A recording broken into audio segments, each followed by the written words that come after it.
Ramakrishna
return नाही म्हणा. Hello hello hello base कमी करा, मोकळा होईल आवाज. हॅलो हॅलो हॅलो आवाज द्या मला, आवाज. हॅलो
कळी ऐसी दशा येईन माझे अंगा, कळी ऐसी दशा येईन माझे अंगा, चित्त पांडुरंगा झुरतसे नाठून देह पायाचे चिंतन, अवसान ते क्षण नाही मध्ये, कळी ऐसा पात्र होईन लाभासी, नेनो ऋषिकेसी तृष्टाईल नाठून देह पायाचे चिंतन, अवसान ते क्षण नाही मध्ये, तुका म्हणे धन्य मानिन संचित, घेईन ते नित्य प्रेम सुख, नाठून देह पायाचे चिंतन, अवसान ते क्षण नाही मध्ये, विठ्ठल विठ्ठल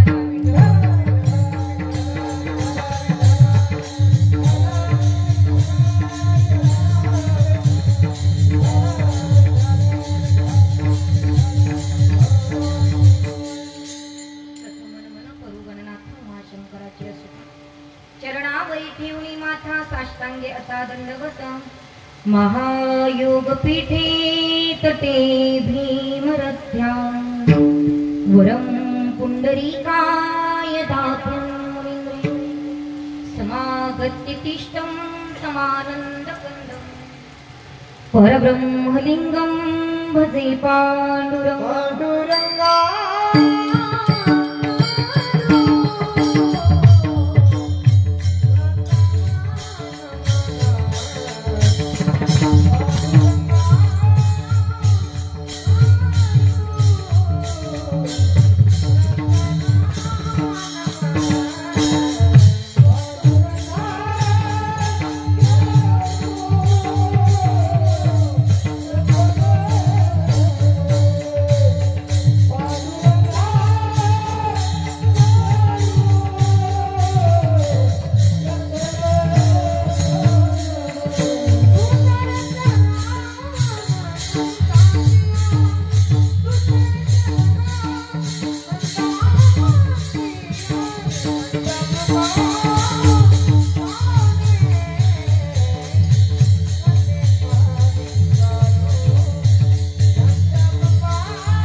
त्यांच्या कृपादाने कथेचा विस्तार, बाबाजी सद्गुरु दास तुका जयांचे केले स्मरण, होय सकळ विद्येचे अधिकरण, तेची वंदू श्री चरण श्री गुरूंचे, ते नमस्कारुणी आता ओम नमो ज्ञानेश्वरा करुणा करा दयाळा, तुमचा अनुग्रह लादलो पावन झालो चराचर, ओम नमो जियाद्या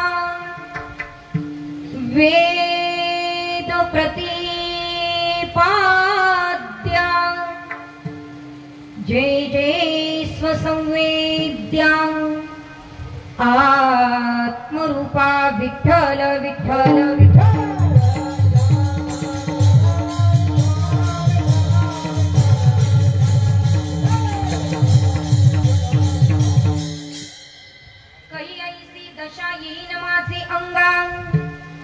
कळी ऐसी दशा येईन माझे अंगा, चित्त पांडुरंगा झुरतसे नाठोनी देह पायाचे चिंतन, अवसान ते क्षण नाही मध्ये,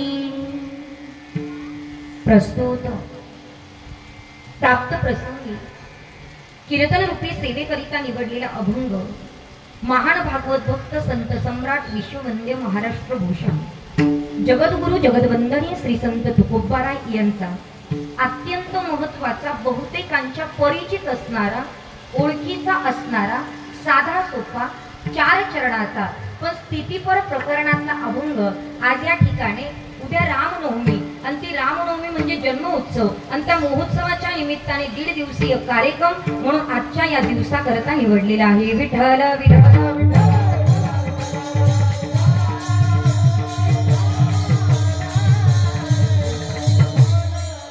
अभंग तुकोबारायांचा आहे. अभंग तसा काही फारसा अवघड नाही, पण अभंगामधून जो अर्थ निघणार आहे तो अत्यंत नाविन्यपूर्ण आणि अत्यंत महत्त्वपूर्ण आहे. ऐका, अभंगामध्ये तुकोबाराय भगवान परमात्म्याला विनंती करतात. मी नेहमी सांगत असते, विनंती करायची असेल तर अधिकार पाहिजे दादा. अधिकाराशिवाय कुणाला विनंती करता येत नाही. आणि तुकोबाराय देवाला विनंती करतात, याचा अर्थ तुकोबारायांचा अधिकार खूप मोठा आहे. मग तुकोबारायांचा अधिकार किती मोठा आहे किंवा काय आहेत काय तुकोबाराय, कदाचित तुकोबाराय सांगायला गेले तर माझं आयुष्य संपलं तरी तुकोबाराय सांगून होणार नाही. आणि ऐकता ऐकता तुमच्या सर्वांचं आयुष्य संपून गेलं तरी माझे तुकोबाराय ऐकून होणार नाही. काय आहेत काय तुकोबाराय, ऐका. वैराग्याचा पुतळा, प्रेमाचा मळा, दयेचा जिव्हाळा आणि चैतन्याची चितकळा श्रीमंत साधू जगद्गुरु तुकोबाराय. काय होतं तुकोबारायकडे? महाराज, तुम्ही आम्ही वारकरी आहोत. आपल्या घरात जे आहेत ते माझ्या तुकोबारायच्या घरात नव्हतं. म्हणजे होतं ते कसं होतं ऐका. मोडकी खाट, फुटका माठ, गळकत ताट, पण शेवटी वैकुंठाची वाट, असा ज्यांचा परमार्थाचा थाट श्रीमंत साधू जगद्गुरु तुकोबाराय. काय होतो माझ्या तुकोबारायकडे? महाराज, आम्हा सगळ्या कीर्तनकारांना, गायक वादकांना, वारकऱ्याला 2 टायमाचं व्यवस्थित खायला मिळतं. पण काय होतं तुकोबारायकडे? तुकोबाराय स्वतःच्या परिस्थितीचं वर्णन करताना म्हणतात, आम्ही सदैव सुडके, जवळी येता चोर धाके, जाऊ पुरती भिके, कुत्री घर राखीती. आमच्या घराची राखणी सुद्धा कुत्री करतात, अशी तुकोबारायची परिस्थिती. काय होतं तुकोबारायच्या घरामध्ये? घरात नाही धान, पोटात नाही आण, गावात नाही मान, पण चित्तात मात्र समाधान श्रीमंत साधू जगद्गुरु तुकोबाराय. आमच्या तुकोबारायांचा अभंग ती तुकोबाराय देवाला ती स्थिती निर्माण व्हावी याकरता विनंती करतात. ऐका, कारण परमार्थामध्ये ती स्थिती निर्माण होणं अत्यंत गरजेचं आहे. मंदिर बांधणं सोपं आहे, मंदिर बांधणं सोपं आहे, त्याच्या पुढे माळ घालणं सोपं आहे, गंध लावणं सोपं आहे, हरिपाठ करणं सोपं आहे, काकडा म्हणणं सोपं आहे, कीर्तन ऐकणं सोपं आहे, पारायण करणं सोपं आहे, पण ती दशा निर्माण होणं अवघड आहे. कारण हे सगळं करत असताना ती दशा आम्हाला निर्माण होणं अत्यंत गरजेचं आहे. लोकांच्या देखाव्याकरता परमार्थ नाही, परमार्थामध्ये ती स्थिती, ती दशा आम्हाला निर्माण होणं फार गरजेचं आहे. आणि तुकोबाराय म्हणतात, हे देवा, ती दशा मला निर्माण होऊ दे रे. मग ती दशा आम्हाला निर्माण करायची. गृहस्थ आश्रमात राहून, संसारात राहून परमार्थाची ती दशा आम्हाला निर्माण करायची. काय करावं लागेल महाराज? एक सांगते ऐका. परमार्थिकाला ती उच्च दशा जर निर्माण करायची असेल तर तुम्हाला प्रपंचाचं सूत्र कळालं पाहिजे आणि परमार्थातलं सूत्र कळालं पाहिजे. शास्त्रकार फार गोड वर्णन करतात. ऐका, प्रपंच करताना प्रपंच करणाऱ्याने कसा प्रपंच करायचा आणि परमार्थ करताना परमार्थ करणाऱ्याने कसा परमार्थ करायचा. शास्त्र फार गोड वर्णन करता. ऐका, प्रपंच करताना प्रपंच करणाऱ्याने प्रपंच हा अधगामी करायचा आणि परमार्थ करत असताना परमार्थ करणाऱ्याने परमार्थ हा ऊर्ध्वगामी करायचा. ऊर्ध्वगामी आणि अधगामी म्हणजे काय? ऐका, थोडं मराठीत बोलते. ऐका, प्रपंच करताना प्रपंच करणाऱ्याने प्रपंच हा अधगामी करायचा म्हणजे खाली पाहून करायचा आणि परमार्थ करताना परमार्थ करणाऱ्याने परमार्थ ऊर्ध्वगामी करायचा म्हणजे वर पाहून करायचा. मग काही लोक म्हणतील, ताई, असा आभाळाकडे पाहून परमार्थ करायचा का? नाही, शब्दशः अर्थ घ्यायचा नाही. कारण जेव्हा एका शब्दाचे 2 अर्थ निघतात त्याला व्याकरण परिभाषेमध्ये श्लेष अलंकार म्हणतात. आणि जशी तुम्ही कीर्तनकारावर जबाबदारी टाकतात तशी ऐकणारीची सुद्धा जबाबदारी आहे. काय जबाबदारी आहे? कीर्तनकाराने कोणता अभंग घेतला, घरी जाऊन त्याच्यावर मनन करणं, चिंतन करणं, आचरणात आणणं ही तुमची जबाबदारी आहे. कीर्तनकाराने कोणता वृत्तांत सांगितला, कोणता सिद्धांत सांगितला आणि आम्ही त्या पद्धतीने वागतोय का हे सगळ्यात महत्वाचं आहे. सध्या लोक कीर्तनाकडे टाइमपास म्हणून बघायला लागले, विरंगुळा म्हणून पाहायला लागले. घरी टाइमपास होत नाही म्हणून कोणताच इथं टाइमपास म्हणून येतात. जे टाइमपास म्हणून कीर्तनाला येत असेल मात्र महाराज ते इथे येऊन काही उपयोगाचे नाही. कीर्तन हा टाइमपास नाहीये, कीर्तन हा विरंगुळा अजिबात नाहीये. या कीर्तनातनं आमच्या जीवनामध्ये काहीतरी सुधारणा झाली पाहिजे, याकरता कीर्तनात आलो पाहिजे. म्हणून तुम्ही जसं कीर्तनकारावर जबाबदारी टाकतात तशी ऐकणाऱ्याची सुद्धा जबाबदारी आहे. काय जबाबदारी आहे? कीर्तनकाराने सांगितलेला शब्द आणि त्या शब्दाचा योग्य अर्थ ग्रहण करणं ही ऐकणाऱ्याची जबाबदारी आहे. कारण मराठी भाषा अशी आहे दादा, एका शब्दाचे 2-2, 3-3 अर्थ निघतात. तुम्ही बघा, जेवढे शब्द सांगितले तेवढे कमीच आहे. किती आपली मराठी भाषा अवघड आहे. किती शब्द सांगू तुम्हाला, एका शब्दाचे कितीतरी अर्थ निघतात. हे बघा, पहिले एकत्र कुटुंब पद्धती होती दादा, अजूनही काही घरांमध्ये आहे. मला आवाज नाही होतो, सगळा माईक आवाज ओळखतोय मला. उद्यापासून 3-3 कार्यक्रम होतात. Hello hello hello hello Vitthal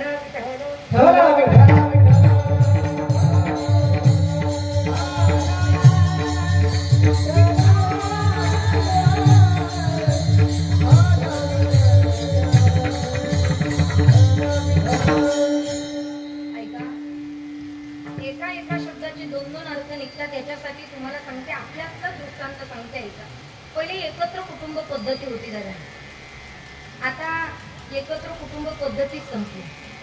आता मुलगी द्यायची असेल तर आई वडील म्हणतात एकुलता एक असेल तर मात्र त्या ठिकाणी मुलगी देऊ, किंवा मुलगी म्हणते एकुलता एक असेल तर लग्न करेल.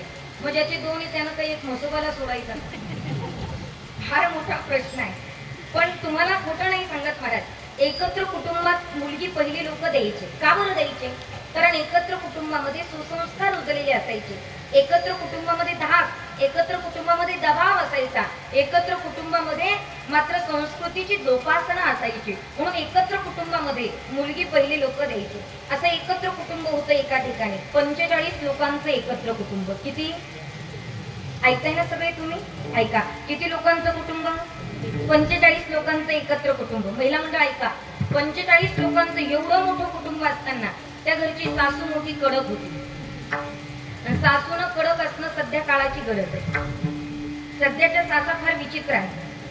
किती विचित्र आहे, लग्न झालं की सुनाला फार डोक्यावर घेतात, इतकं कौतुक करतात आणि मग तिने डोक्यावर मिरे वाटायला लागले की मी अख्ख्या लोकांना घराने सांगत फिरतात. एक सांगू तुम्हाला, सासू म्हणून वागता तुम्हाला कडकही आलं पाहिजे आणि त्या मुलीवर, त्या सुनावर आईप्रमाणे प्रेम सुद्धा करता आलं पाहिजे. तेव्हा ती सासू असते. सासू मोठी कडक होती. सगळ्या सुनांना बोलावून घेतलं, सगळ्या सुनांना सांगितले, बघा माझ्या घरामध्ये माझ्या मुलांना, सगळ्या माणसांना माझ्या हातची भाजी आवडते, म्हणून तुम्ही सगळ्या सुनांनी बाहेरची कामं करायची पण स्वयंपाक मात्र मी करणार. कोण म्हटलं? ऐकताय ना तुम्ही सगळे? ऐका, सासू म्हटली स्वयंपाक मात्र मी करणार. सासूनं स्वयंपाक करायला सुरुवात केली. आता 45 लोकांना भाजी करायची होती. ते काही एवढ्याशा पातेल्यात असेल का? भलं मोठं पातेलं घेतलं, भाजी उकळली, भाजी शिजली, भाजीचं पातेलं असं उचललं आणि बाजूला आणून ठेवलं. ठेवल्यानंतर नवीनच आलेली सुनबाई होती, तिला कोणतंच काम वाटायला आलं नाही म्हणून ती घरात येऊन बसली आणि ती मात्र सासू भाकरी करायला लागली. तेव्हा ती सुनबाई सारखी भाजीकडे पाहिजे, भाकरीकडे पाहिजे, भाजीकडे पाहिजे, भाकरीकडे पाहिजे. सासूबाई म्हटली, का ग काय माझ्या तोंडाकडे पाहते, तुला काही काम नाही का? ती म्हटली, आत्या अहो काम तरी काय करू ते तरी सांगा. सासू म्हणली, एक काम कर, उद्याच्या स्वयंपाकाची तयारी म्हणून शेंगदाणे घे आणि भाजीत बस. काय सांगितलं तिला? येतंय ना लक्षात तुमच्या? तिने शेंगदाण्याचा डबा घेतला, डबा, आणि ती उकळलेली शिजलेली भाजी तिच्यात जाऊन बसली. पाहता काय भाजली काय? आता मला सांगा, शेंगदाणे घेऊन भाजीत बस म्हणजे उकळत्या भाजीत बसता नाही ना, त्याचा योग्य अर्थ काढला पाहिजे की नाही? असे किती शब्द सांगू तुम्हाला. सगळ्या वर्गामध्ये विद्यार्थी बसले दादा, आणि विद्यार्थी बसल्यानंतर सर तिथे आले आणि सरांनी सगळ्या विद्यार्थ्यांना सांगितले, बघा उद्या सगळ्यांनी येताना म्हशीवर निबंध लिहून आणायचे. काय सांगितलं? म्हशीवर निबंध. सगळी मुलं घरी गेले. ज्याच्या त्याच्या बुद्धीप्रमाणे ज्याने त्याने निबंध लिहिला. म्हशीला 4 पाय असतात, 1 शेपूट असते, 2 डोळे असतात, 2 कान असते. म्हैस दूध देते, दुधापासून दही बनतं, दही ताक बनतं, लोणी बनतं, तूप बनतं. हे सगळं त्या मुलांनी लिहिलं. सगळे मुलं शाळेत आले. सरांनी सगळ्यांना विचारलं, काय सर्वांनी निबंध लिहिला का? ते म्हणजे हो सर, आम्ही सगळ्यांनी निबंध लिहिला. सगळ्यांची वही चेक करत करत करत करत कोपऱ्यापर्यंत गेले आणि कोपऱ्याला एक विद्यार्थी बसलेला होता. खरं सांगू का, कोपऱ्याला बसतो तू मठ्ठाडच असतो. म्हणजे कीर्तनात नाही, मी वर्गात सांगते. कीर्तनात कोपरा पाहून कोण बसतं माहिती का? ज्याला तंबाखू म्हणायची ते कोपऱ्यात बसतं, ज्याला राजकारणाच्या गप्पा मारायचे ते कोपरा पाहून बसतं. पण ज्याला खरंच कीर्तन ऐकायचंय ना, ते गर्दीत का होईना पण पुढे सरकून बसतं. म्हणून कीर्तनात पुढे बसलं पाहिजे दादा, इथं लाजलं नाही पाहिजे. पण ऐका ना, कोपऱ्याला बसले ते विद्यार्थी, सर त्याच्याकडे गेले आणि त्याला विचारलं, का रे तू निबंध लिहिला का? ते म्हणलं नाही लिहिला सर. अरे पण सगळ्यांनी निबंध लिहिला, तू का नाही लिहिला? ते म्हणलं नाही लिहिला सर. अरे पण का नाही लिहिला? ते म्हणलं त्याचं काय सर, असं झालं, वही घेतली, पेन घेतला आणि निबंध लिहायला म्हशीवर बसलो, म्हैस उधळली, लिहिताच आलं. आता मला सांगा, म्हशीवर निबंध लिहून आणा याचा अर्थ म्हशीवर बसून लिहून आणा का? त्याचा योग्य अर्थ काढला पाहिजे की नाही? किती शब्द सांगू दादा. हे बघा, जावयाला सासूबाईनं बोलवलं, म्हणजे बरेच दिवस झाले जेवायला आले नाही, जरा या जेवायला. आता जावयाला बोलवल्यानंतर ते काय मिरची भाकरीचा स्वयंपाक करता का? नाही. मग मात्र पुरणाचा स्वयंपाक करायचं ठरवलं. सासूबाईनं सुनबाईला सांगितले, बघ म्हटले जावई खूप दिवसानं येत आहेत, त्यांची मान मानता ठेवली पाहिजे. बरं जावयाची किती मान असतो? पर मात्र त्या ठिकाणी अक्षरदाणी, मच्छरदाणी, गुलाब पाणी, 4-5 माणसांची तानातानी एवढे जावयाचे लागले. नाकाचा मोती ठेवील गहाण आणि राखील जावयाचा मान. किती जावयाचे लाड महाराज. आणि त्याच्यातही मात्र 4 असेल तर त्यांच्या हालच आहे, पण एकुलता एक असेल तर त्याचे लाड असतात. म्हणून जावयाला बोलवून सासूबाईनं सुनबाईला सांगितलं, बऱ्याच दिवसांनी जावई येतात, एक काम करू, पुरणाचा स्वयंपाक करू. तुमच्याकडे गोडधोड म्हणजे पुरणच करतात ना? ऐका, पुरणाचा स्वयंपाक करू. सांगितल्याच्या नंतर सासूबाईनं सुनबाईला सांगितले, बघ सार मी करते, भात मी करते, भजे मी करते, कुरडया मी करते, सगळं मी करते, तू फक्त एकच काम कर, एवढं पुरण घे आणि वाटून दे. काय सांगितलं तिला? पुरण घे वाटून दे. तिनं पुरण घेतलं, गल्लीत गेली, सगळे मुलं गोळा केले. अर्धा तास झाला, 1 तास झाला. सासूबाई म्हणजे सुनबाई पुरण आण ना. सुनबाई म्हणजे आत्या वाटून दिलं ना. अगं हो वाटलं तेच आण. म्हणजे आत्या वाटून दिलं ना. आत्या म्हटली कसं वाटलं? ती म्हणली आजचे गल्लीतले मुलं बोलवले, सत्यनारायणाच्या प्रसादासारखं वाटलं.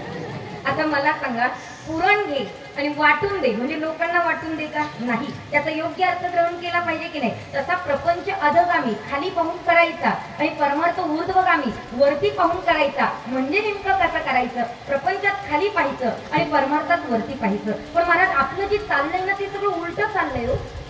आपण प्रपंचात वरती पाहतो आणि परमार्थात खाली पाहतो. तुम्ही नीट निरीक्षण करा. प्रपंचात वरती पाहतो, त्याचा बंगला झाला, माझा कधी होईल, त्याने गाडी घेतली मी कधी घेईल, त्याने जमीन घेतली मी कधी घेईल, त्यानं गाडी घेतली. महाराज याला म्हणतात प्रपंचात वरती पाहणं. एक सांगू तुम्हाला, प्रपंचात तुम्ही कितीही वरती पाहा तरी समाधान नावाची गोष्ट प्रपंचात अजिबात नाही, अजिबात नाही. नाही मिळू शकत समाधान. कसं मिळेल? ऐका जरा, भागवताच्या 9व्या स्कंदामध्ये अत्यंत गोड कथा आली दादा. ययाती राजाची कथा आली. तुम्हाला जर कधी वेळ मिळाला तर ययाती राजाची सेपरेट कादंबरी आहे, वाचा, फार गोड आहे. वाचलं की मन त्याच्यामध्ये रमत राहतं, इतकी सुंदर आहे. म्हणून ययाती राजाची कथा गोड आली भागवताच्या 9व्या स्कंदामध्ये. ययातीचा विवाह देवयानी बरोबर झाला. महिला मंडळ देवयानी माहिती का तुम्हाला?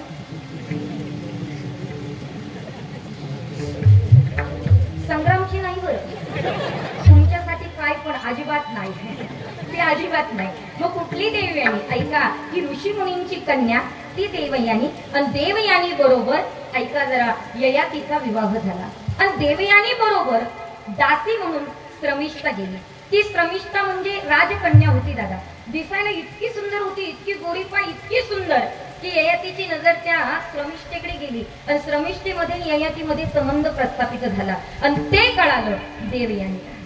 आणि देवयानीला कळाल्याबरोबर देवयानी रडत रडत रडत रडत निघाली. रडत निघालीत महाराज. आणि रडत रडत निघाल्याच्या नंतर तेवढ्यात मात्र वडिलांनी देवयानीला रडताना पाहिलं.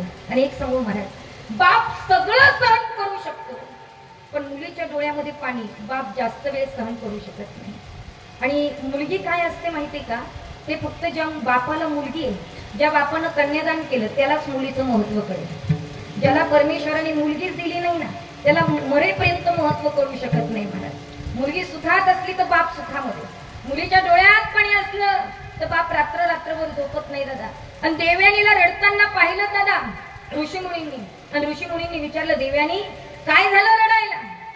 देवयानीनं बाबांकडे पाहिलं, डोळ्यातलं पाणी पुसलं आणि बाबांना सांगितलं बाबा ऐका ना, नवरा राजा पाहून दिला नसता तरी चाललं असतं बाबा, भिकाऱ्याचा संसार केला असता बिन तक्रार नसती केली बाबा, जेवायला 2 टायमाचं नसतं तरी चाललं असतं बाबा, अर्ध्या भाकरीवर राहिले असते बिन तक्रार, नवऱ्याचं सगळं सहन केलं असतं बाबा, सगळं सहन केलं असतं बिन तक्रार, पण नवऱ्यानं केलेला विश्वासघात कसा सहन करू. ऐका जरा महिला मंडळ, पत्नी सगळं सहन करू शकते पण पतीने केलेला विश्वासघात पत्नी कधीच सहन करू शकत नाही. पत्नीच्या जीवनातलं सगळ्यात मोठं दुःख आहे दादा, ज्या वेळेला स्वतःचा पती विश्वासघात करतो ना ते सगळ्यात मोठं दुःख आहे.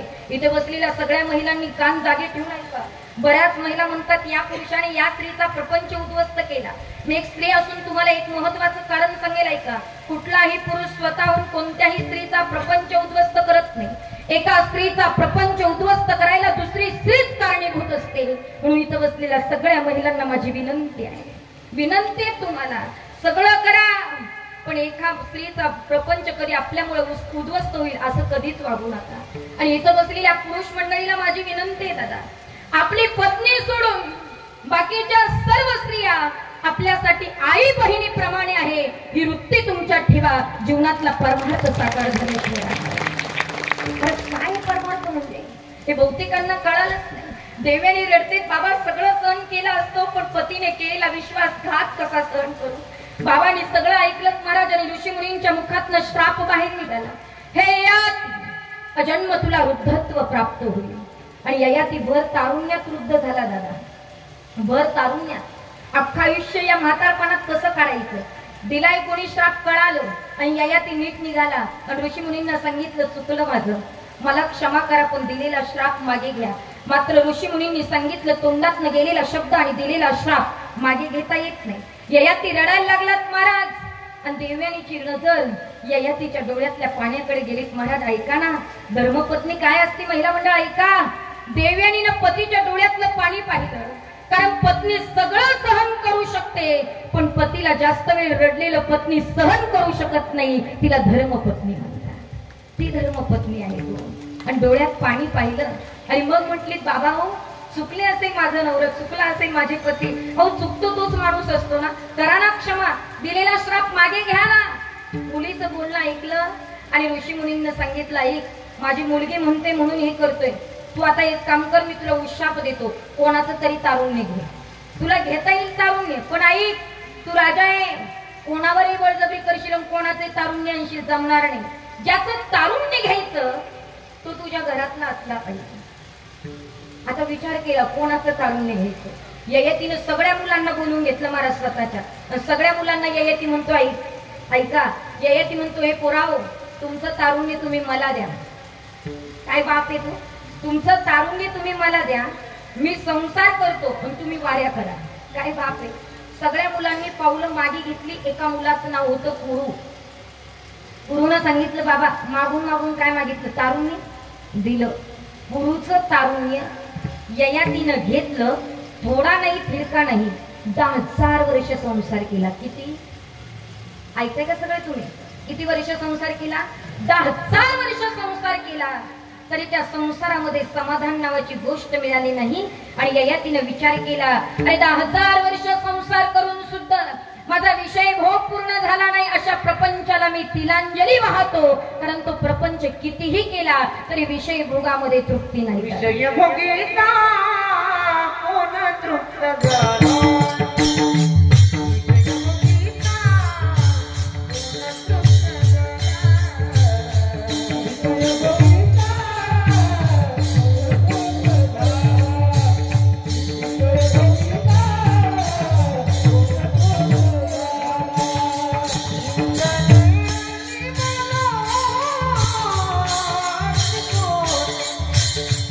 Ninja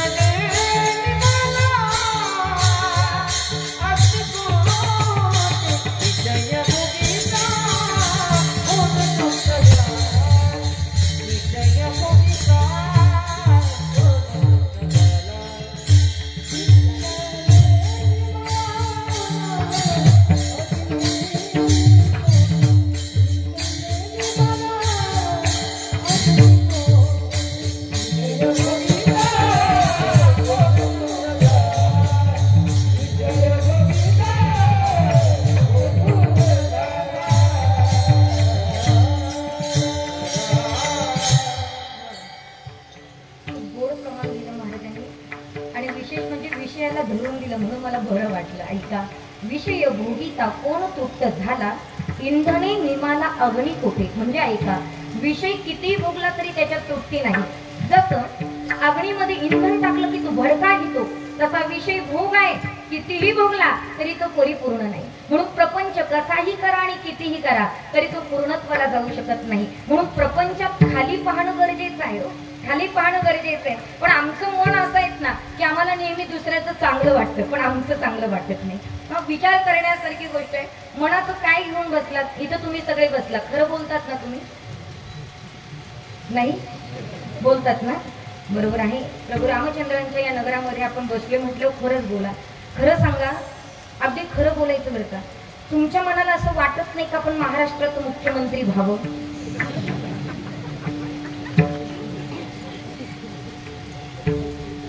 वाटतं की नाही? जाऊ द्या, तुमचंच काय, मला सुद्धा माझ्या मनाला सुद्धा वाटतं मी महाराष्ट्राचं मुख्यमंत्री व्हावं. पण माझं प्रारब्ध मला सांगते तू गपचूप कडाकडाने कीर्तन कर. म्हणजे ऐका ना, तुमच्या मनाला काय वाटतं हे महत्वाचं नाही दादा, तुमचं प्रारब्ध काय ठरवतं याला सगळ्यात जास्त महत्व आहे. मनाचं काय घेऊन बसला तो मन, आज इथे उद्या कुठं, त्याचा काय भरोसा? बहुत चंचलाच्या पडून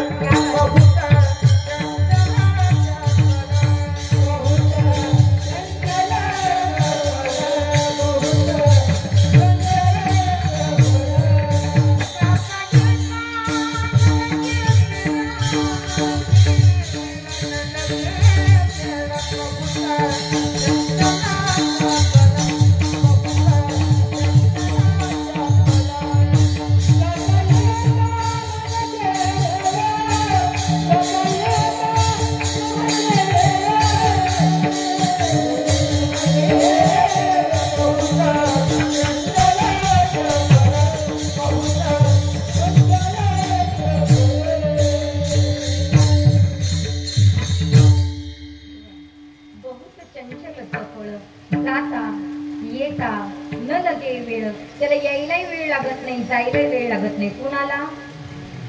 मनाला. मन काय कधी विचार करेल दादा सांगता येत नाही. पण मनाचं काय घेऊन बसलात? मनावर काही अवलंबून नाही, तुमच्या प्रारब्धावर अवलंबून आहे. शास्त्रकार फार गोड वर्णन करतात ऐका. मनसा चिंतितम कार्य दैवम अन्यत्र चिंतने राजकन्येन प्रसंगे व्याघ्र जटिल भक्षिता. फार गोड वर्णन केले ऐका. तुमच्या मनाला काय वाटतं हे महत्वाचं नाही, तुमचं प्रारब्ध काय ठरवतं याला सगळ्यात जास्त महत्व आहे. पण पुढे दृष्टांत सांगितला, राजकन्येन प्रसंगे व्याघ्र जटिल भक्षिता. राजकन्येचा प्रसंग सांगितला ऐका. राजाची कन्या होती, उपवर झाली, लग्नाच्या वयात आली. आणि सगळ्यात जास्त आई वडिलांना भीती कधी वाटते माहिती का? ज्यावेळेस स्वतःची मुलगी तरुण लग्नाच्या वयात येते त्यावेळेस सगळ्यात जास्त घाबरून आई बाप राहत असतात. कारण त्या आई वडिलांना सगळ्यात कठीण प्रसंग म्हणजे ती तरुण मुलगी सांभाळायची कशी, फार मोठा प्रश्न आहे. म्हणून ऐका, राजाची कन्या उपवर झाली, लग्नाच्या वयात आली. राजाने प्रधानाला सांगितलं, प्रधानजी माझ्या मुलीचं लग्न करायचं आहे, चांगल्या ज्योतिष्याना तो माझ्या मुलीचं भविष्य सांगू शकेल अशा ज्योतिष्याला घेऊन या. सांगितलं आणि ज्योतिष्य आलेत महाराज.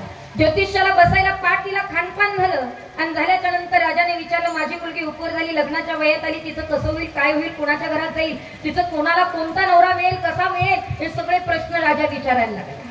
राजा म्हटलं ऐका ना राजेसाहेब. प्रधान म्हटला, मात्र ज्योतिष्य म्हटलं ऐका ना राजेसाहेब, जोपर्यंत तुमची मुलगी मी पाहत नाही तोपर्यंत तिचं भविष्य मी सांगू शकत नाही. आणा बाहेर मुलीला.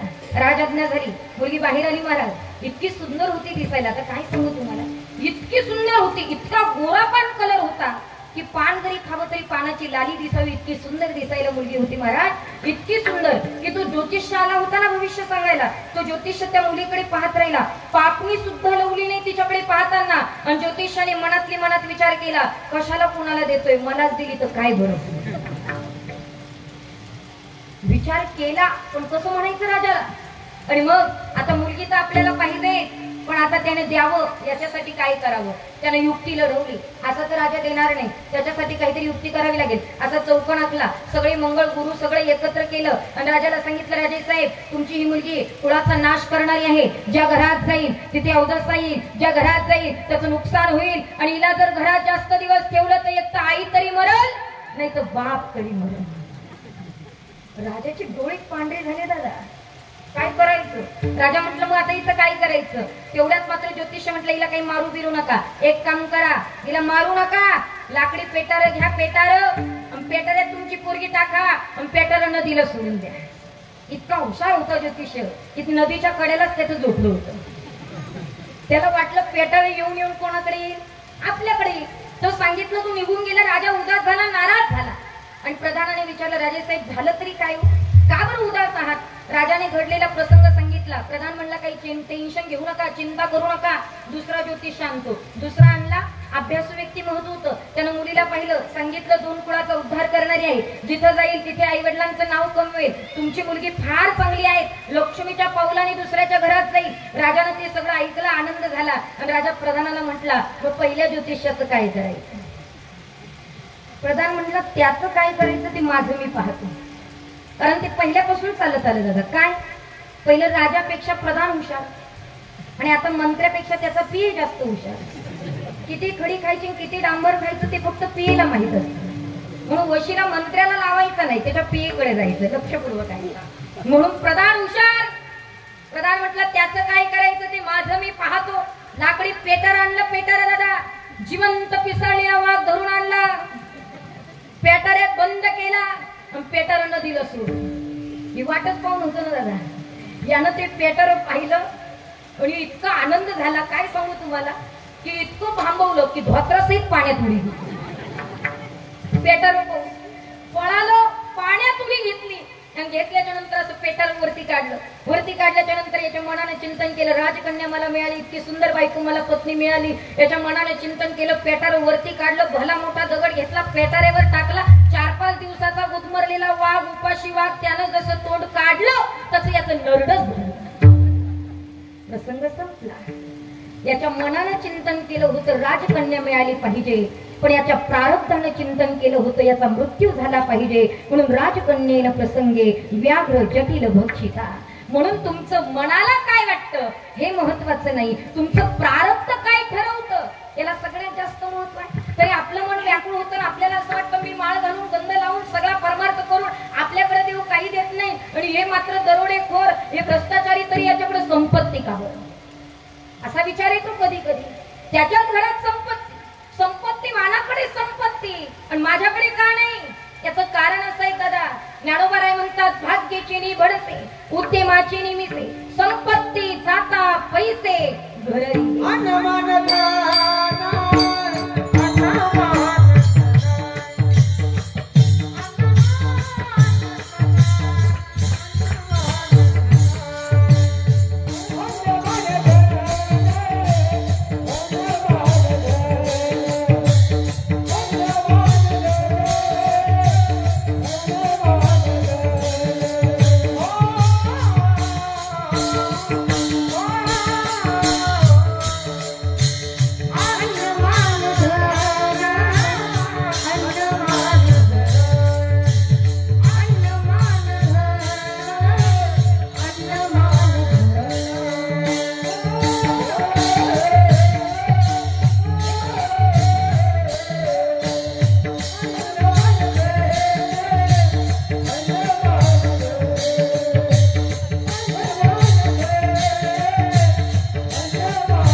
कदाचित अशी चाल लावली की तुमच्या डोक्यात आला असेल, का बरं ही गाण्याची चाल लावली? ती गाण्याची नाही दादा, ती वारकरी संप्रदायाची आहे. फक्त गाण्यावाल्यांनी तिला वळण दिलं म्हणून ती गाण्याची वाटते. नाही तर संप्रदायाच्या चालीत या चाली काढणारे आमचे वारकरी. फक्त त्याला पिक्चरवाल्यांनी थोडं वळण दिलं, मग ती कानाला ऐकायला आली की आपल्याला वाटतं पिक्चरची चाले. अजिबात नाही. ऐका, अन्नमान धन हे तो प्रारब्ध अधीन. हे प्रारब्धाच्या अधीन. एखाद्याकडे संपत्ती त्याच्या प्रारब्धाने त्याला मिळेल, म्हणून तर ज्ञानोबा म्हणतात भाग्याची नि भडसे, उद्यमाची निमित्ते, संपत्ती जाता पैसे घर रिगे, ज्याच्या भाग्यात त्याला मिळेल. ऐका ना, एकाकडे खूप संपत्ती होती दादा, पण त्याला मुलंच नव्हती. आणि असं आहे की ज्याच्याकडे 100 एकर आहे त्याला पोरग नाही, आणि ज्याच्याकडे 4-5 पोर आहे त्याला 1 बिघा सुद्धा नाही जमिनीचा. जिथं चणे तिथं दात नाही, जिथं दात आहे तिथं चणे नाही. असंच आहे, त्याच्याकडे खूप संपत्ती पण त्याला पोरग नव्हतं. त्यानं विचार केला म्हातारं झालो, कधी मरेल याची काही शक्यता नाही, म्हणून ही संपत्ती चांगल्याच्या हातात दिली पाहिजे. आता कोणाच्या हातात द्यावं? पहिले राजे चांगले होते आणि म्हणून त्याने विचार केला राजाला ही संपत्ती देऊन टाकू. पण राजाला जर मी म्हटलं ही संपत्ती घे, तर राजा म्हणशील मी काय भिकारी का तुम्हाला एवढं देतो, आणि माझ्याकडेच एवढे 7 दिवस पेटलं तर विजणार नाही, तुम्हाला संपत्ती देतो, मी भिकारी आहे. मग आता काय करायचं? असं काहीतरी करू की राजाच्या हाताने आपल्याला मरण येईल आणि राजा आपली संपत्ती घेऊन टाकलं. काय करायचं? ऐका जरा. सगळी सभा भरली राजाची, यानं काहीतरी कृती करायची ठरवली. सभा भरल्याच्या नंतर राजे साहेब सिंहासनावर बसलेले होते आणि सगळी लोक तिथं आलेली होती महाराज. सगळ्या पंथातली, सगळ्या जातीतली लोक तिथं आलेली होती. सगळीकडे शांतता पसरलेली होती. किती शांतता असेल महाराज? इतकी शांतता, इतकी शांतता की इतकी शांतता तर काय सांगतात.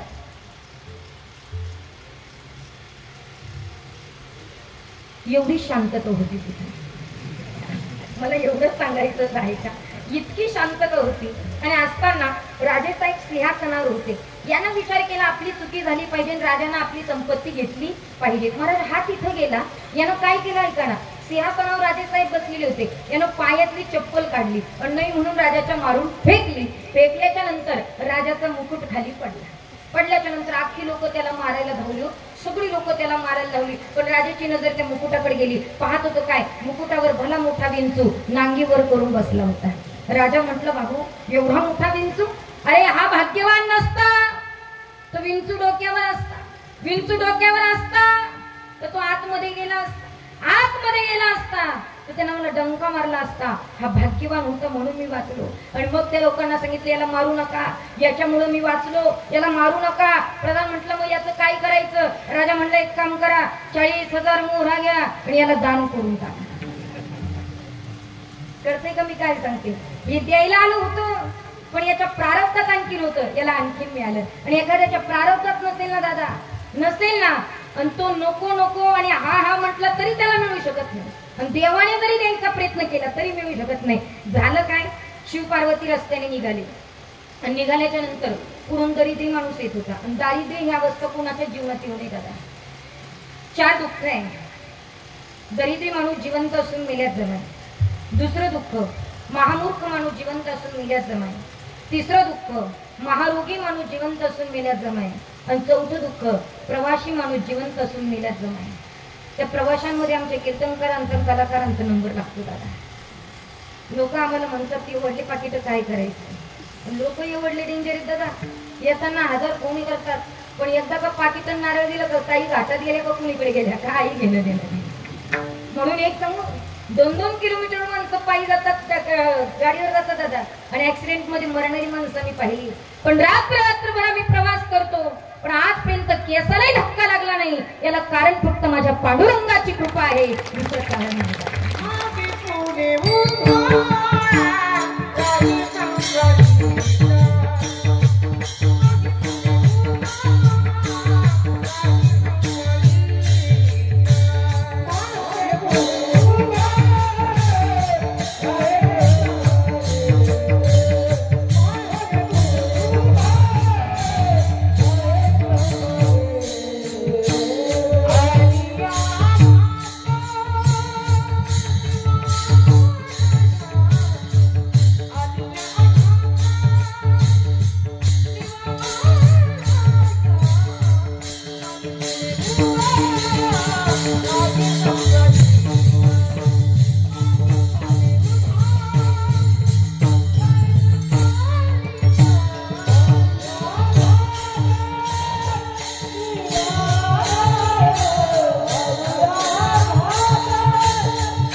लावून सांभाळ करणारा तोय दादा.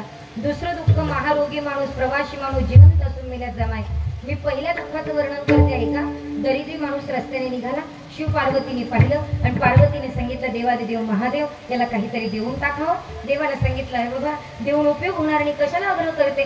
पण पार्वतीनं सांगितलं द्यावंच लागेल. स्त्री हट्टापुढे कोणाचं काही चालत नाही. पार्वतीनं नुसते डोळे मोठे केले. देव म्हटले डोळे मोठे करू नको, देतो मी. कारण यांच्या डोळ्यात इतकी पावर आहे की मोठमोठे सुद्धा खाली बसतात दादा ऐका. म्हणून डोळे मोठे केले आणि देवानं द्यायचं ठरवलं. काय दिलं ऐका ना, मोरा भरलेला हंडा रस्त्याच्या मधोमध ठेवला. जिथून दरिद्र येत होता ना त्याच्या मधोमध ठेवला. आणि दरिद्र तिथून येता आता महादेवाला वाटला हंडा पाहिजे, सगळं सोनं मोहरा गेलं घरी जाईल म्हणजे हा श्रीमंत होईल. देवाच्या डोक्यात एवढीच कल्पना होती. पण तो दरिद्री माणूस रस्त्याने चालत असताना विचार केला माझं तरी बरं बुवा, पण आंधळ्या माणसांचं कसं चालत असेल कुणास ठाऊक. बरं एवढा विचार करत होता तोपर्यंत ठीक होतं. याने डायरेक्ट प्रॅक्टिकल करायला सुरुवात केली. डोळे झाकून चालायला लागलं. डोळे झाकून बरं आता हंड्याला ठोकरला. आता तरी डोळे उघडायचे ना. ते म्हटलं अशाच आंधळ्यांना ठेसा लागत असेल. तसंच पुढे गेलं. हंड्याकडे बघितलं सुद्धा नाही. ज्ञानोबाराय म्हणतात कैसे प्राप्तीची वेळे निदैव आंधळेपणाचे डोहाळे. प्राप्तीची वेळ होती पण आंधळेपणाचं डोहाळ लागलं. मला सांगायचं एवढंच आहे ज्याच्या प्रारब्धात आहे त्याला मिळेल आणि ज्याच्या प्रारब्धात नाही त्याला मिळणार नाही. म्हणून प्रपंचात येत ना खाली पहा पण प्रपंचात माणसं वरती पाहतात. ज्याची झोपडी आहे त्याला वाटतं पत्र्याचं घर कधी होईल. त्याचं पत्र्याचं घर त्याला वाटतं कौलं कधी टाकेल. कौलाचं घर त्याला वाटतं स्लॅब कधी टाकेल. ज्याचा स्लॅब आहे त्याला वाटतं दुसऱ्या मजला कधी बांधेल. ज्याचा दुसरा मजला आहे त्याला वाटतं गाडी कधी घेईल. ज्याची गाडी आहे त्याला वाटतं जमीन कधी येईल. याला म्हणतात प्रपंचात वरती पाहणं. आणि असं कितीही वरती पाहिलं तरी तुम्हाला समाधान मिळणार नाही. समाधान पाहिजेत ना. ज्याचा स्लॅब आहे त्यानं पत्र्याच्या घराकडे पहा. ज्याचं पत्र्याचं घर आहे त्यानं कौलाच्या घराकडे पहा. ज्याचं कौलाचं घर आहे त्यानं मात्र झोपडीकडे पहा. आणि ज्याची झोपडी आहे त्यानं भिकाऱ्याकडे पहा. 100% समाधान. पण प्रपंचात खाली पहा. प्रपंचात खाली पहा आणि परमार्थ ऊर्ध्वगामी. वरती पाहून करा. वरती पाहून म्हणजे माझ्यापेक्षा श्रेष्ठांनी, माझ्यापेक्षा साधूंनी, माझ्यापेक्षा संतांनी कसा परमार्थ केला आणि ते उच्च कोटीला जाऊन कसे पोहोचले, त्यांना भगवान परमात्मा कसा प्राप्त झाला, मला का होत नाही आणि ती दशा मला कधी निर्माण होईल. याला म्हणतात परमार्थात वरती पाहणं. पण आम्ही परमार्थात खाली पाहतो. एखाद्याला म्हटलं चल वारीला, तो म्हणतो मी वारी करत नाही पण मी त्याच्यापेक्षा बरा आहे, निदान मी माळ तरी घातली. याला म्हणतात परमार्थात खाली पाहणं. पण परमार्थात वरती पाहिलं पाहिजे. तसं तुकोबाराय म्हणतात हे देवा माझ्यापेक्षा ज्येष्ठांना, माझ्यापेक्षा श्रेष्ठांना ती स्थिती, ती दशा निर्माण झाली. मग माझी ती दशा मला कधी निर्माण होईल की माझं चित्त तुझ्या चरणापाशी कधी झुरेल. हे महाराज अभंगाच्या प्रथम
मला झुलत असे. हे देवा, माझ्यापेक्षा साधूंना जी दशा निर्माण झाली ती दशा मला कधी निर्माण होईल?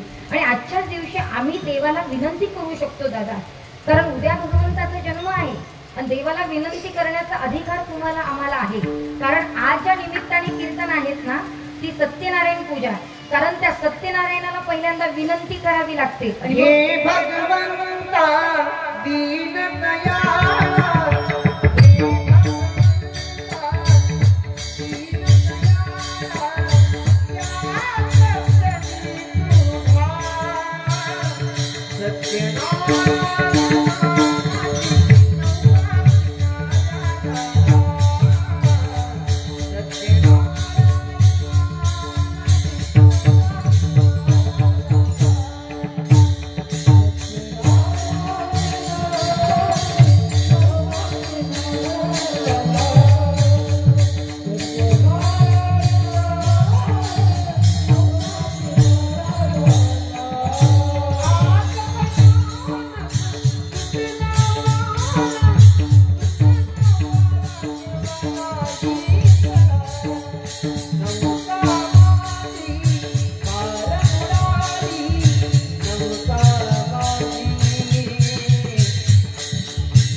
गाणंही छान आहे. मला त्या देवाला सत्यनारायणाला विनंती करतात की हे देवा, माझ्या जीवनातली नौका जी आहे, बुडी जी आहे, ती मात्र त्या ठिकाणी किनाऱ्याला न्यायचा अधिकार तुला आहे.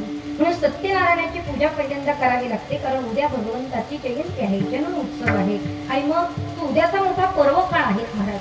कारण संप्रदायाने शास्त्राने 5 पर्वकाळ सांगितलेले आहेत. त्या 5 पर्वकाळापैकी उद्याचा मोठा पर्वकाळ आहे. मग कुठले कुठले 5 पर्वकाळ ऐका.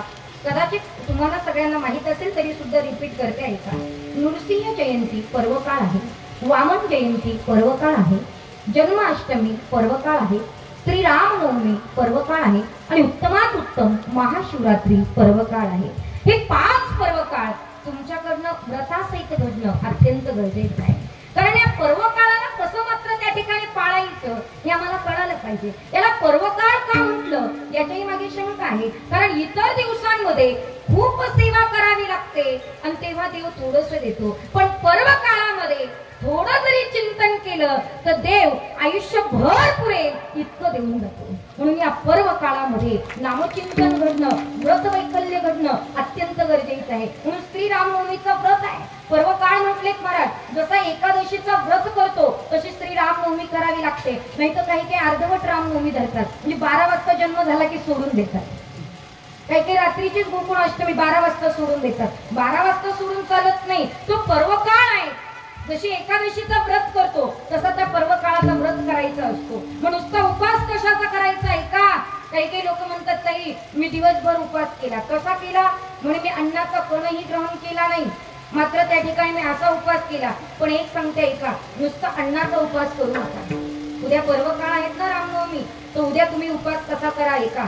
उद्या क्रोधाचा उपवास करा, उद्या काम वासनेचा उपवास करा, 6 विकारांचा उपवास करा आणि मग मात्र अन्नाचा उपवास केला तर चालेल. नुसतं अन्न ग्रहण करायचं नाही आणि उद्या दुसऱ्याचं कुटाळं केलं तर तो व्रत पूर्ण होणार नाही. दुसऱ्याची निंदा केली तर तो व्रत पूर्ण होणार नाही. म्हणून निदान उद्याचे दिवस तरी कुणाला शिव्या देऊ नका, कुणावर रागवू नका. उद्या फक्त आणि फक्त ते भगवत चिंतन करा, कारण उद्याचा दिवस आपल्यासाठी अनन्य महत्वाचा आहे महाराज, खूप महत्वाचा आहे. कारण सांगू, हे वर्षच आपल्यासाठी अत्यंत महत्वाचं होतं. लोक म्हणायची 14 वर्ष भगवंताने वनवास भोगला. नुसतं 14 वर्ष नाही, तर आजवर माझा भगवान परमात्मा वनवासातच होता. निदान या वर्षी तरी अयोध्येमध्ये मंदिरात यायला मिळालं, म्हणून आमच्या तुमच्यासाठी हा भाग्याचा दिवस आहे महाराज. म्हणून घराघरामध्ये उद्या तो आनंद साजरा केला पाहिजे. घराघरात तो आनंद साजरा करणं.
अयोध्येला म्हणाल जय श्रीराम. वा, अयोध्येतल्या प्रभू रामांना सुद्धा आनंद होईल महाराज. पण एवढं नामजप करण्याची ताकद आमच्यामध्ये पाहिजे. पण का पाहिजे, कधी पाहिजे, हा आवाज तिथपर्यंत कधी पोहोचेल सांगू तुम्हाला. ती दशा निर्माण होईल तेव्हाच हा आवाज तिथपर्यंत पोहोचेल. पण ती दशा निर्माण होण्याकरता तुम्हाला झुरावं लागेल. ऐका ना, त्याच्या चरणापाशी झुरावं लागेल. माणसं झुरतात पण दुसऱ्याची प्रॉपर्टी पाहून झुरतात. त्याला काय आहे, दुसऱ्याची गाडी पाहून झुरणारे खूप आहे, दुसऱ्याची संपत्ती पाहून झुरणारे खूप आहे. पण एक सांगू का, माणसाला झुरता आलं पाहिजे पण त्याच्या चरणापाशी झुरलं पाहिजे. हे देवा, ती सेवा माझ्याकडनं कधी होईल. आणि कदाचित ती दशा निर्माण होण्याकरता तुम्हाला सगळ्यात पहिल्यांदा तुमच्याच देहाचा विसर पाडावा लागेल. कारण ती दशा निर्माण करायची असेल, चित्त त्याच्या चरणापाशी झुरवायचं असेल तर तुम्हाला तुमच्या देहाचा विसर पडणं गरजेचं आहे. कारण जोपर्यंत तुमच्यातला मीपणा जात नाही तोपर्यंत तुम्ही त्याचं होऊ शकत नाही. त्याचं व्हायचं असेल तर देहाचा विसर पडणं गरजेचं आहे. म्हणून तुकोबाराय म्हणतात, हे देवा, ती दशा मला कधी निर्माण होईल की माझं चित्त तुझ्या चरणापाशी झुरेल आणि माझ्याच देहाचा मला विसर पडेल. हे महाराज अभंगाच्या दुसरे चरण.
ती दशा मला निर्माण होऊ दे, माझे चित्त तुझ्या चरणापाशी झुरू दे. एवढंच नाही देवा, तर माझ्याच देहाचा मला विसर पडू दे. आणि देवा, त्या सेवेला जर, त्या लाभाला जर मी पात्र झालो तर मात्र त्या ठिकाणी माझ्या आनंदाला पारावार राहणार नाही. म्हणून कई ऐसा पात्र होईन लाभासी नेनो ऋषिकेशी तृष्टाईल. तो ऋषिकेश परमात्मा जर आनंदी झाला तर माझ्या आनंदाला पारावार राहणार नाही आणि मग मी माझ्या संचिताला धन्यता देईन. आपल्या सर्वांना, आपल्या सर्वांच्या संचिताला धन्यता द्यायची असेल तर ती दशा आपल्याला निर्माण करावी लागेल. आणि ती दशा निर्माण करायची असेल तर कर्म चांगलं करावं लागेल आणि कर्म जर चांगलं करायचं असेल तर धर्माचं पालन करावं लागेल. सध्या आमच्या धर्माचं आम्ही पालन करणं फार गरजेचं आहे दादा. कारण जे ते त्याच्या त्याच्या धर्माच्या पाठीमागे आहे. प्रत्येक जण प्रत्येकाचा धर्म वाढवण्याच्या पाठीमागे आहे. आणि तुमचं आमचं सगळ्यात मोठं नुकसान होतंय कुठं? आपण जातीपातीच्या राजकारणामध्ये मात्र सध्या गुंडाळले गेलेलो आहोत. हा त्या जातीचा तो त्या जातीचा म्हणण्यापेक्षा आम्ही सगळे हिंदू धर्माचे आहोत हे वाक्य आमच्या मुखात आलं पाहिजे. कारण सगळे जरी वेगवेगळ्या जातीचे असलं तरी आपलं छत्र म्हणजे हिंदू धर्म आहे. आणि सध्या आमच्या धर्माचं वाटोळ व्हायला लागलं तो. याच धर्म मात्र धर्मभेदामुळे आमच्या प्रभूंना इतक्या दिवस मंदिराविना राहावं लागलं दादा. म्हणून आम्ही आमच्या धर्माचं पालन करणं गरजेचं आहे. पण आम्ही म्हणतो सर्व धर्म समभाव, सर्व धर्म समभाव. फक्त आम्हालाच म्हणायला लावलं का? जे ते त्याच्या त्याच्या धर्माच्या पाठीमागे का आम्हाला हिंदू धर्मावर बोलावं लागतं? याचंही कारण इथे स्पष्ट करते आहे का? रोज कीर्तन करते दादा. कधी कधी आदिवासी पट्ट्यामध्ये जर कीर्तन असलं, त्या आदिवासी लोकांमध्ये जर कीर्तन असलं तर तिथले सुशिक्षित लोक सांगतात ताई आमच्यातले निम्मे धर्मांतर केलंय. 3-3 लाखाला स्वतः मात्र धर्मांतर केलंय. म्हणजे धर्म विकला जातो 3-3 लाखाला. ही फार मोठी शोकांतिका आहे दादा. असं जर आपल्या धर्मात चालत राहिलं तर हिंदुस्थानचं अफगाणिस्तान व्हायला वेळ लागणार नाही. आणि आम्ही आमच्या धर्माचं पालन करणं आज काळाची गरज आहे महाराज. हा धर्म टिकवण्याकरता अनेकांनी मात्र बलिदान दिलेत महाराज. अरे धर्म जेव्हा येतो तेव्हा कुठेतरी डोळ्यासमोर राजे संभाजी आठवणं काळाची गरज आहे दादा. अरे राजे संभाजींनी किती मात्र त्या ठिकाणी छळ सहन केलं महाराज. अरे अंगावर उकळतं पाणी ओतण्यात आलं. 40 दिवस छळ करणारे, छळ आणि सहन करणारे राजे संभाजी होते महाराज. जेव्हा उकळतं पाणी ओतण्यात आलं, सालटी अंगाची निघाली, त्याच्यावर मीठ चोळण्यात आलं. अरे एक अवयव असा नव्हता की त्याच्यावर काठी लागलेली नव्हती. पायापासून तर डोक्यापर्यंत काठ्यांची वळ होते माझ्या संभाजी राजांच्या अंगावर. एवढंच नाही महाराज, 2 सळया मात्र आगीवर तापवण्यात आल्या. लालबुंद झालेल्या 2 सळया राजे संभाजींच्या डोळ्यासमोर नेला आणि म्हणणारा म्हणतो काय? राजे संभाजी एकदाच म्हणा मी हिंदू धर्माचा नाही, तुम्हाला सोडवण्यात येईल. राजे संभाजींनी सळयांकडे पाहिलं आणि मुखात शब्द निघाले, मेलं तरी चालेल पण माझा हिंदू धर्म सोडणार नाही. इतके धर्माचं पालन करणारे राजे संभाजी होते महाराज. आम्ही ज्या धर्मात आहोत त्या धर्माचं पालन करणं ही आमची आद्य जबाबदारी आहे. तो सध्या आमच्या धर्माला काजळी लागली दादा. किती शास्त्र, किती पुराण, किती वेदांत सांगायचे, किती ज्ञानोबरांच्या उभ्या सांगायच्या, किती श्लोक सांगायचे, किती अभंग सांगायचे. अरे आमचा धर्मच कळाला नाही. ते सगळं बाजूला राहील दादा. कारण सध्या आमची मुलं कॉन्व्हेंट स्कूलला आहे, आमची मुलं इंग्लिश मिडियमला आहेत महाराज सगळ्यांची. का? कारण इंग्लिश बोलता आलं पाहिजे. इंग्लिश मात्र त्या ठिकाणी सगळं इंग्लिश मध्ये आहेत आणि मग आमच्या मुलांचं नुकसान होऊ नये म्हणून आम्ही इंग्लिश मिडियमला मुलं टाकली. ऐका ना दादा, याच्या सगळ्यात मोठं दुर्दैव सांगते तुम्हाला, मुलांना बकरी ईद माहित आहे. ऐकताय ना तुम्ही? मुलांना बकरी ईद माहित आहे, मुलांना नाताळाच्या सुट्ट्या माहित आहे. पण शोकांतिका एवढीच आहे की मुलांना आमची आषाढी एकादशी माहित नाही. आणि असंच जर चालत राहिलं तर आमच्या धर्माचं वाटोळं होईल. म्हणून इथं बसलेल्या प्रत्येक माता पिताला माझी विनंती आहे, विनंती दादा तुम्हाला सगळ्यांना, आपल्या मुलांना आमचं पसायदान शिकवा. आमच्या मुलांना आमचे संत, आमची ग्रंथ परंपरा शिकवणं काळाची गरज आहे दादा. आणि आमच्या मुलांना संस्कार आणि संस्कृती शिकवली नाही तर सगळ्या वृद्धाश्रमात आपल्याला जावं लागेल दादा. म्हणून धर्म शिकवणं फार गरजेचं आहे. सध्या आई बापाच्या डोक्यात एकच आहे, माझा मुलगा मेरिट मध्ये आला पाहिजे, माझा मुलगा 1 नंबरने पास झाला पाहिजे. त्याच्यासाठी अभ्यास चालू आहे. मी तर नेहमी सांगत असते, मुलगा मेरिट मध्ये नाही आला तरी चालेल पण मुलगा संस्कारी झाला पाहिजे हे तुमच्या डोक्यात असणं काळाची गरज आहे. कारण मेरिट मधले मुलं पाहिले, चांगल्या नंबरने पास होणारी, नोकरीला जाणारी मुलं पाहिले, जे आई बापाने शिकवलं त्यांनाच वृद्धाश्रमात सोडून निघून जाणारी मुलं पाहिले. म्हणून शिक्षणाबरोबर संस्कार आणि धर्माचं पालन असणं काळाची गरज आहे. खरं सांगू, या सोशल मीडियाने अख्खं वाटोळं घातलंय दादा आमच्या धर्माचं. हे इंस्टाग्राम असेल, फेसबुक असेल, व्हॉट्सअप असेल, यांना सगळं वाटोळं केलं. तो या इन्स्टावर कधी कधी व्हिडिओ येतात महाराज, अचानक बघितले तर अक्षरशः लाज वाटते असे व्हिडिओ टाकलेले असतात. शोकांतिका आहे. मला दाखवा ना एखाद्या मुसलमान मुलीचा व्हिडिओ, बिना बुरख्याची काढताना दाखवा, अंग प्रदर्शन करणारी मुलगी मुसलमानाची दाखवा, नाही दाखवत दादा. पण आमच्या हिंदूंच्या मुली, लग्नाच्या वयात आलेल्या मुली, 19-20 वर्षाच्या मुली कुशाल पाठ दाखव, कुठेतरी पोट दाखव, कुठेतरी अंग प्रदर्शन कर, आणि तिच्या आई लोकांना म्हणते बघा माझ्या मुलीच्या व्हिडिओला किती व्ह्यूज आहे, किती लाईक आहे, अरे काहीतरी वाटलं पाहिजे. तोटक्या पैशासाठी अंग प्रदर्शन करणार आमचा हिंदू धर्म नाहीये दादा. अंग प्रदर्शन करून आम्ही सुशिक्षित होत नाही दादा. आजही फॉरेनर बायका कधी कधी आमच्याबरोबर आषाढी वारीत चालतात दादा, दिल्लीत चालतात, तेव्हा आम्ही बघतो त्या बायका म्हणतात आमच्याही डोक्यावर तुळस द्या, आम्ही काष्टी पातळ घालतो. फॉरेनर बायका, अमेरिकेतल्या बायका इकडे येऊन काष्टी पातळ घालतात, आणि आपल्या हिंदू धर्मातल्या बायका कुशाल तोटके तोटके फाटके फाटके कपडे घालतात आणि म्हणतात आम्ही सुशिक्षित आहोत. एक सांगू तुम्हाला, कपड्याने सुशिक्षित होऊ नका. सुशिक्षित व्हायचंच असेल तर विचाराने सुशिक्षित व्हा. म्हणजे विचार चांगले असणं काळाची गरज आहे. आणि खोटं नाही सांगत महाराज, विचार करण्यासारखी गोष्ट आहे. साडीवरची बाई पंजाबी आली, मान्य केलं आम्ही, मान्य केलं, काही हरकत नाही. पण पंजाबीवरच्या बाईनं ओढणीच ठेवली नाही, कसं मान्य करायचं? गाऊनवर फिरायला लागली, कसं मान्य करायचं? सासू पाहत नाही, सासरा पाहत नाही, मोठे धाटे पाहत नाही, बिना ओढणीचं फिरतेत महाराज, कसं मान्य करायचं? हा आमचा हिंदू धर्म नाही महाराज. आमचा हिंदू धर्म म्हणजे सर्वश्रेष्ठ धर्म आहे.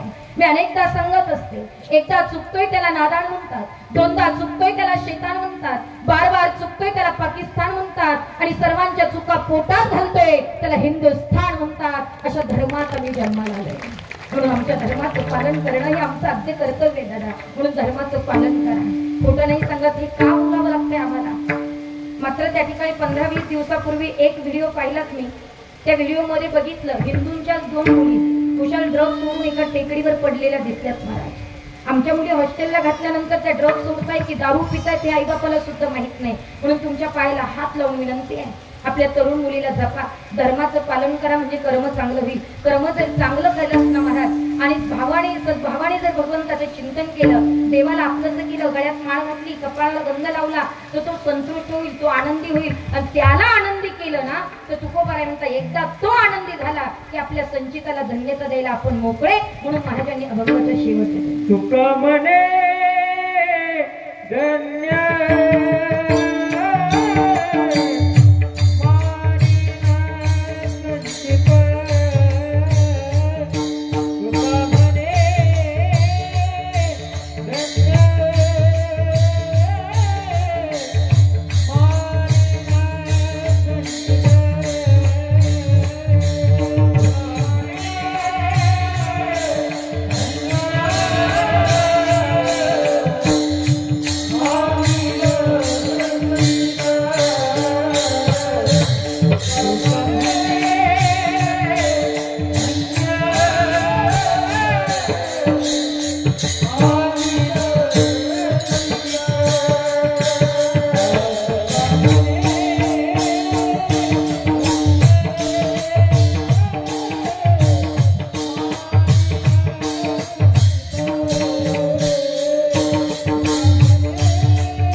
इतके प्रेम सुद्धा त्याने धन्यता द्यावी असं जर तुम्हाला सगळ्यांना वाटत असेल आत्ता या क्षणाला तर हाताने टाळी वाजवा आणि मुखाने भजन म्हणा विठोबा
हा जन्म उत्सवाच्या निमित्ताने 2 दिवसीय कीर्तन महोत्सव आज या समस्त ग्रामस्थ मंडळींनी या ठिकाणी कीर्तनासारखा गोड कार्यक्रम ठेवला।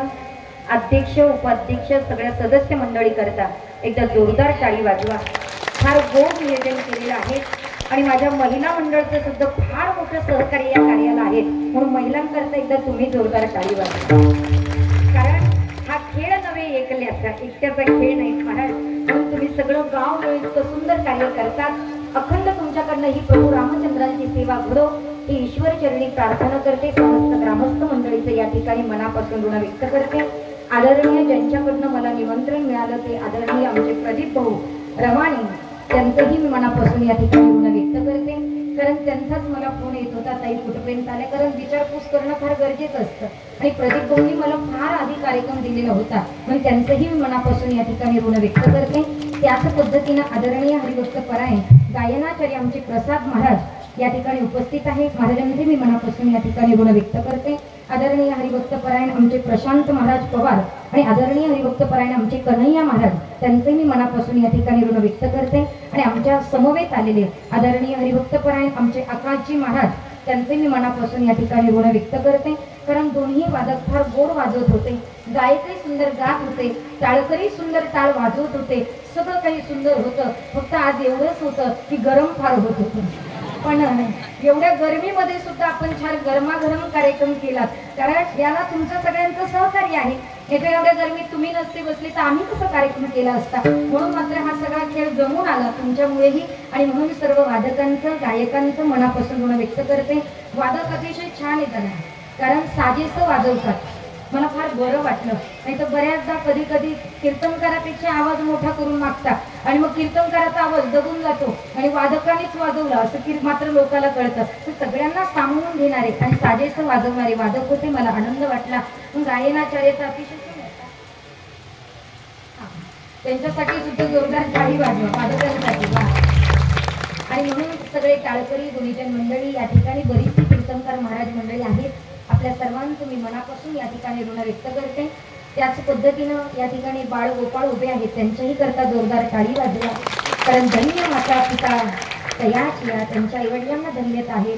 या सगळ्या मुली या ठिकाणी उभ्या आहेत, ते उद्याचं भविष्य आहे दादा. म्हणून सर्वांचं मी मनापासून या ठिकाणी ऋण व्यक्त करते. विनेकरी बाबा तुमचंही मनापासून ऋण व्यक्त करते.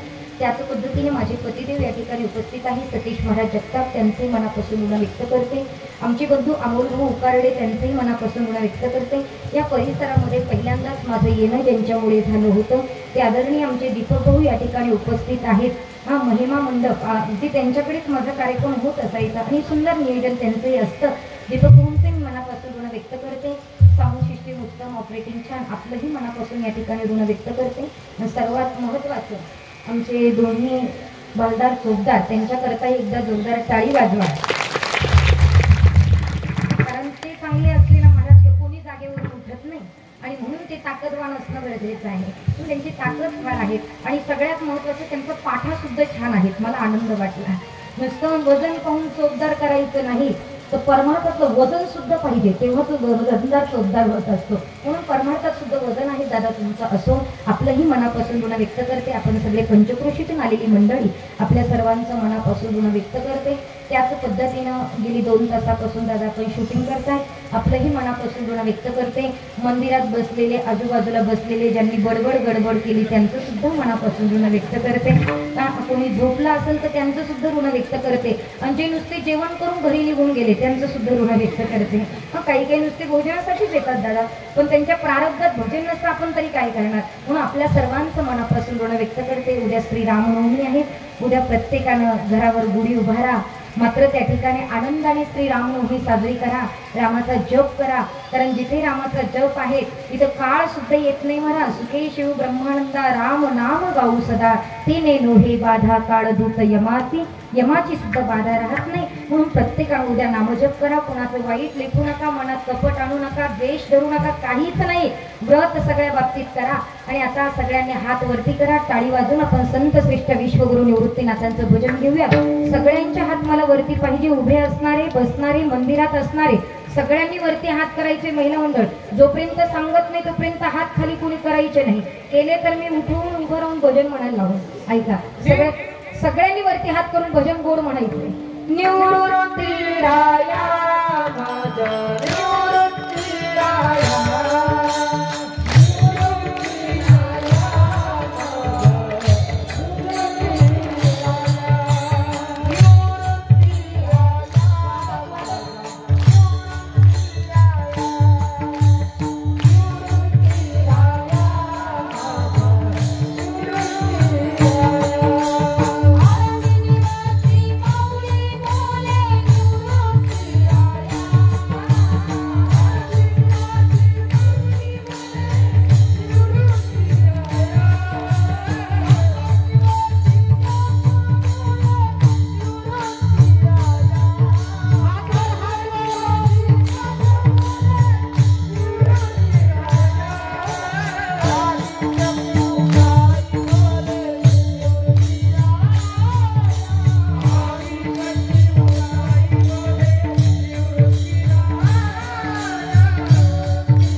देई